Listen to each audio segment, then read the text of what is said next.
My name is Nora Twomey. I'm a director, a film director, but I also run my studio in Kilkenny in Ireland called Cartoon Saloon with my two partners, Tom Moore and Paul Young.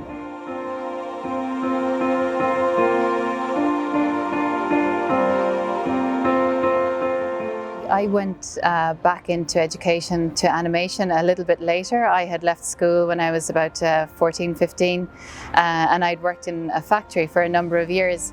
And I promised myself when I went back into education that I would never look at the clock again. I wanted to have a job where I would get lost completely and to have to run up and head away home, not realizing how late it was. I wanted to get absolutely immersed in it. I didn't want to wish my life away. And I realized that up until that point, that's kind of what I was doing. I was getting completely lost in my imagination because I didn't want to be where I was. So that's why animation takes so long as well. I felt that if you got involved in a project that you weren't on board with 100%, then that's a lot of wasted time. That's a lot of years of your life. So for me, I wanted to have an engagement and an involvement in the work that I did and the stories that I wanted to tell. So that's how, for me, I became attracted to the idea of running my own studio.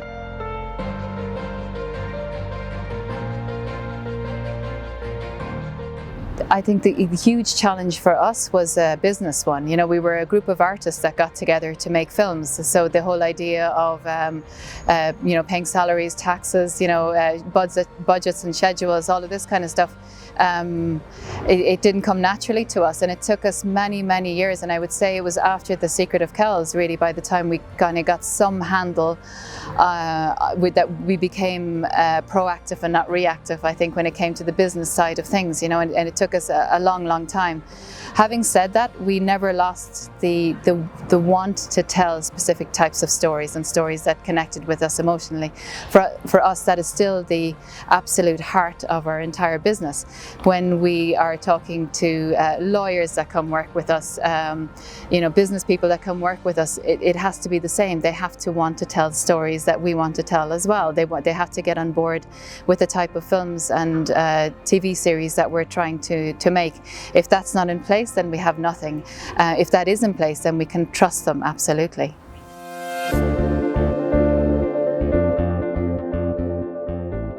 I think you have to know how to encourage people, the people that you work with.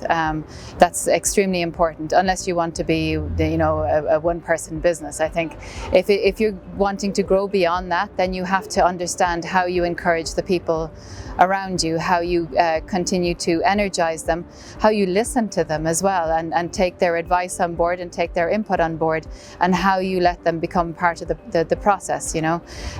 Everything in animation has to do with teams. It's never one person. One person gets up to stand up and say, I'm the director of this thing, but with them and on whose shoulders they're standing on everybody's shoulders. Everybody has to work together to try and put the best work on the screen, and it's the same with your business. You have lots of people working together towards one goal. You have to appreciate each and every one of those people in order for that to be a success, because if you don't, something's going to go badly wrong for you.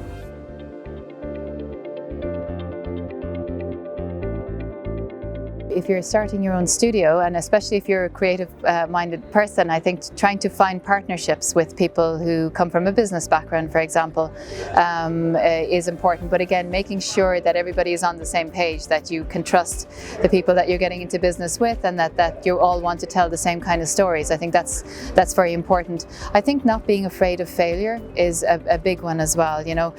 We've made many mistakes over the years, but none of them I would go back and say I would do differently. Because I think it's important. I've learned a hell of a lot more from my mistakes than I have from any successes that I've had. Your mistakes make you stronger. They make you who you are. And I think that they also help you understand and empathize with other people. Be it people in your crew who are going through a tough time or anything like that. That you can empathize more the more experiences that you've had that might at one point be classed as negative. But if you can learn from it, it's not a negative thing. So certainly, I think not being afraid of making mistakes and then trying to to find yourself in a position where you can have some kind of foresight. If you can get ahead of the game any little bit, that's great. You know, for a long time we were a reactive studio, but now we're in a position where we can look forward 5 years. For us, that it feels like a luxury, but it's a very necessary thing, and it puts us in a great position of power.